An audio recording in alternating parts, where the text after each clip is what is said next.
निमंत्रण पत्र। जन्मदिन के अवसर पर उपस्थित रहने के लिए मित्र को निमंत्रण पत्र। 90 बूधनगर सोसाइटी, लिंबायत, सूरत 394-210। 8 अगस्त 2011। प्रिय मित्र स्नेहल, सप्रेम स्मरण। तुम्हें यह जानकर खुशी होगी कि अगले रविवार को मेरा जन्मदिन है। इस बार तो छुट्टी के दिन ही मेरा जन्मदिन है, इसलिए मैं अपने सभी मित्रों को बुलाना चाहता हूँ और उन सबको आज निमंत्रण भेज रहा हूँ। तुम जानते ही हो कि सालगिरह का दिन कितने आनंद का दिन होता है। उस दिन हमारे कई रिश्तेदार भी यहाँ आएंगे। बिपिन, साजिद, प्रशांत, सानिया आदि सब अवश्य आएंगे। मैं चाहता हूँ कि तुम भी उस दिन यहाँ जरूर आओ। यदि तुम नहीं आओगे तो हम सबको बुरा लगेगा। हम तो उस दिन सारा समय आनंद में बिताना चाहते हैं। दिन भर भोजन, जलसा, खेल आदि होगा और रात को सिनेमा देखने भी जाएंगे। मुझे आशा है कि इस अवसर पर तुम भी जरूर आओगे और मेरे उत्साह और आनंद को बढ़ाओगे। तुम्हारे माता पिता को सादर चरण स्पर्श, छोटे भाई कमल और बहन संगीता को प्यार। तुम्हारे आगमन की प्रतीक्षा करूंगा। तुम्हारा मित्र साहिल शाह। बधाई पत्र। सालगिरह यानी कि जन्मदिन पर बधाई पत्र। शांति सदन, रावपुरा, बड़ौदा, 10 अगस्त 2011। प्रिय मित्र साहिल, सप्रेम स्मरण। कल ही तुम्हारा पत्र मिला तो हम सब बहुत खुश हुए। हमें तुम्हारी सालगिरह का निमंत्रण भी मिला और यह जानकर विशेष प्रसन्नता हुई कि कल ही तुम्हारी सालगिरह है। इधर माँ कुछ दिनों से बीमार रहती है और पिताजी को तो सुबह 10 बजे ही दफ्तर जाना पड़ता है। दर्शना को भी सुबह स्कूल जाना पड़ता है और वह तो है भी छोटी। इसी कारण घर का बोझ मुझ पर ही है। अब तुम ही कहो, यह सारा बोझ किसको सौंपकर तुमसे आ मिलूं? मेरे दिल में तो बहुत होता है कि इस शुभ अवसर पर उड़कर तुम्हारे पास आ जाऊं, परंतु घर की स्थिति का विचार करके विवश हो जाता हूं और मन करते हुए भी नहीं आ सकता। तुम तो अब 1 साल बड़े हो गए हो। इस अवसर पर मैं तुम्हें बधाई क्यों न दूं? मैं तो चाहता हूं कि बार बार तुम्हारी सालगिरह आया करे और हमें खुशियां मनाने का मौका मिले। इस मंगल अवसर पर उपस्थित न रह सकते हुए भी मेरे दिल में तुम्हारे लिए शुभकामना है। मैं चाहता हूं कि ईश्वर तुम्हें चिरंजीव रखे और तुम्हारा नया वर्ष शुभदायी हो। तुम्हारा मित्र स्नेहल।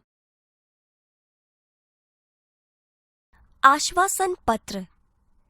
खेल महाकुंभ में असफल यानी कि अच्छा प्रदर्शन नहीं करने पर सखी को आश्वासन पत्र। मातृछाया, स्टेशन रोड, कालूपुर, अहमदाबाद, 17 नवंबर 2011। प्रिय सखी जागृति, सप्रेम स्मृति। आज तुम्हारे पिताजी से फोन द्वारा पता चला कि तुम खेल महाकुंभ में चक्र फेंक प्रतियोगिता में असफल रही हो। इस समाचार से मुझे बहुत दुख हुआ कि तुम्हारा इस प्रतियोगिता में प्रदर्शन अच्छा नहीं रहा। हमने तुमसे बहुत आशा लगा रखी थी कि तुम जिले में प्रथम आओगी। प्रिय सखी, खेल में हमेशा जीतना ही महत्वपूर्ण नहीं होता। अब जो कुछ होने वाला था हो गया है, इसीलिए उसका शोक न करना चाहिए और इस असफलता से निराश भी न होना चाहिए। असफलता भी सफलता का सोपान है। सफलता उन्हीं के चरण चूमती है जो अपने ध्येय प्राप्ति के मार्ग में डटे रहते हैं। अब निराश या हतोत्साह होने से कोई फायदा नहीं है। मैं चाहती हूँ कि अब तुम दुगने उत्साह से अभ्यास करो तो अगले साल तुम्हें अवश्य सफलता मिलेगी और तुम अपने जिले में ही नहीं, गुजरात में प्रथम आओगी। मुझे आशा है कि तुम मेरी बात मानोगी और अपने अभ्यास में मनोयोग से लग जाओगी। तुम्हारी सखी अवनी। अनुमति पत्र। प्रवास में जाने की अनुमति के लिए पिता को पत्र। जीवन भारती छात्रालय, स्टेशन रोड, दाहोद, 29 सितंबर 2011। पूज्य पिताजी, सादर प्रणाम। आपका पत्र मिला। सबकी कुशलता जानकर बड़ी खुशी हुई। आप मेरी जरा भी चिंता न करें। आपको सूचित करते हुए मुझे खुशी हो रही है कि हमारी कक्षा के सब विद्यार्थी अगले महीने की 17 तारीख को अजंता इलोरा की गुफाएं देखने जाने वाले हैं। मैं भी उस प्रवास में सम्मिलित होना चाहता हूँ। स्कूल बस की व्यवस्था की गई है। यह प्रवास 3 दिन का रहेगा और 800 रुपये का खर्च आएगा। इस प्रवास में बहुत से दर्शनीय स्थल देखने को मिलेंगे। मेरे सभी साथी मनीष, साहिल, श्रेया, जाकिर, वहीदा, गुरमीत और डेविड भी इस प्रवास में जाने वाले हैं। मैं भी इस प्रवास में शामिल होना चाहता हूँ।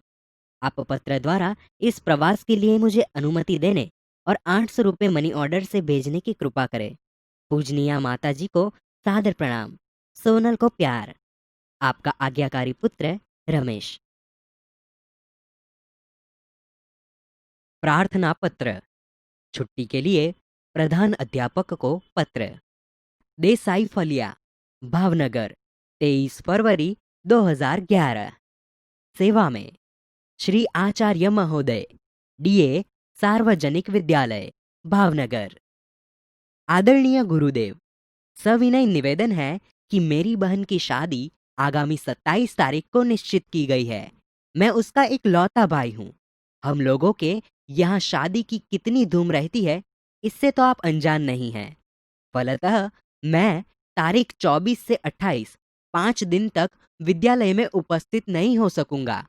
पिताजी का पत्र इस प्रार्थना पत्र के साथ भेज रहा हूँ। आशा है आप मुझे यह अवकाश प्रदान करने की कृपा करेंगे। इसके लिए मैं सदैव आपका कृतज्ञ रहूंगा। आपका आज्ञाकारी छात्र मनोज पटेल। क्रमांक 25, वर्ग 8A। कार्यालयी पत्र। स्वास्थ्य अधिकारी को गंदगी के बारे में शिकायती पत्र। तारीख 20 मई 2011। सेवा में स्वास्थ्य अधिकारी महोदय, महानगर पालिका, बड़ौदा। मान्यवर, सविनय निवेदन है कि मैं गायत्री मोहल्ले में रहता हूं। यह मोहल्ला पिछले कई दिनों से ठीक से साफ नहीं हो रहा है। आजकल शादी का मौसम है। रास्ते पर गंदगी फैली है। पास के कूड़ेदान यानी कि डस्टबिन में सब जूठन डाल जाते हैं। बदबू के कारण पिछले 2 दिन से तो यह हाल हो गया है कि वहां से आना जाना भी मुश्किल हो गया है। आने जाने वाले सभी लोग परेशान हो रहे हैं। यदि गंदगी को शीघ्र न हटाया गया तो मोहल्ले भर में बीमारी फैल जाने का डर है। आशा है कि आप शीघ्र ही उसे हटवाने की व्यवस्था करेंगे। आपका विनम्र सेवक सुरेश भाई म परमार, गायत्री मोहल्ला, बड़ौदा। व्यवसायिक पत्र। पुस्तकें भेजने के लिए पुस्तक विक्रेता को पत्र। तारीख 10 जुलाई 2011। सेवा में व्यवस्थापक श्री गजानन पुस्तकालय, सुभाष रोड, वलसाड। महोदय, मुझे निम्नलिखित पुस्तकों की आवश्यकता है। उन्हें आप डाक से भेजने की कृपा करें। 1. नन्हा कोश, श्री रतिलाल नायक। 2. नालंदा विशाल शब्द सागर, श्री नवल जी। 3. बृहद हिंदी शब्दकोश, डॉक्टर श्याम बहादुर वर्मा और डॉक्टर धर्मेंद्र शर्मा। 4. साहित्यिक मुहावरा लोकोक्ति कोश, हरिवंश राय शर्मा।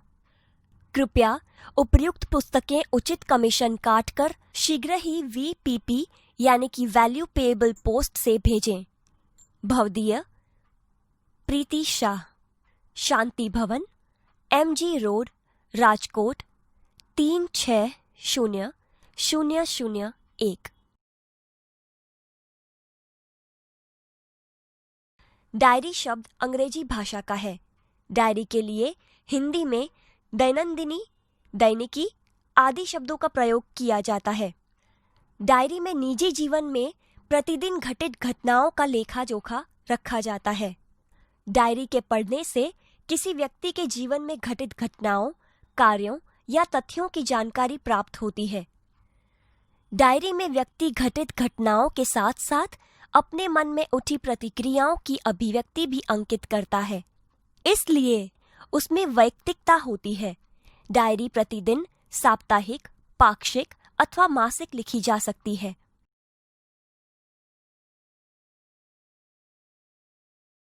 डायरी लेखन की विशेषताएं। डायरी लेखन में निम्नलिखित गुण होने आवश्यक हैं। क. डायरी लेखन में क्रमबद्धता हो। ख. इसमें लिखा गया विवरण संक्षिप्त, सारगर्भित तथा वास्तविक हो। ग. डायरी लेखन में स्थान, तिथि, घटना या तथ्य का स्पष्ट रूप से उल्लेख होना आवश्यक है। घ. डायरी लेखन करते समय आलोचना, टीका टिप्पणी, बनावटीपन, काल्पनिकता, चित्रात्मकता, अनावश्यक विस्तार से बचना चाहिए। डायरी लेखन के लाभ। क. इससे जीवन में घटी घटनाओं की जानकारी प्राप्त होती है। ख. डायरी में तथ्यों का उल्लेख रहता है, इसी कारण व्यक्ति दिन भर जो अच्छे बुरे काम करता है उसका उल्लेख भी रहता है। इससे शनेह शनेह बुराइयों से बचा जा सकता है। ग. डायरी ही ऐसा दस्तावेज है जिसे पढ़कर किसी व्यक्ति के जीवन के पिछले अनुभवों तथा घटनाओं की जानकारी उसी व्यक्ति के शब्दों में प्राप्त की जा सकती है।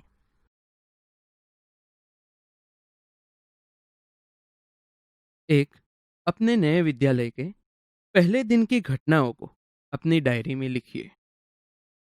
7 अगस्त 2010, जामनगर। आज नए विद्यालय में मेरा पहला दिन था। मन में विभिन्न प्रकार के विचारों की उथल पुथल चल रही थी तथा अनेक अनजानी आशंकाएं अनायास ही मुझे डरा रही थी। 9 बजे पिताजी के साथ अपने नए विद्यालय आदर्श मंदिर में पहुंचा। प्रधानाचार्य कक्ष में जाने पर उन्होंने मुझे कुछ प्रश्न किए, जिनके उत्तर मैंने दे दिए। मेरे उत्तरों से वे संतुष्ट नजर आए। उन्होंने मुझे प्रवेश के लिए निर्धारित फॉर्म दे दिया। मन को राहत मिली। थोड़ी ही देर में शुल्क आदि जमा करवाने के बाद मैं अपनी नई कक्षा में पहुंच गया। अपने नए दोस्तों, अध्यापक और आचार्य से मिलकर ऐसा नहीं लगा कि मैं नए विद्यालय में आ गया हूं।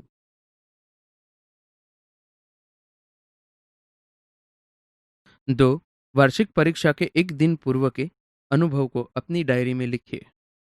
5 अप्रैल 2012, राजकोट।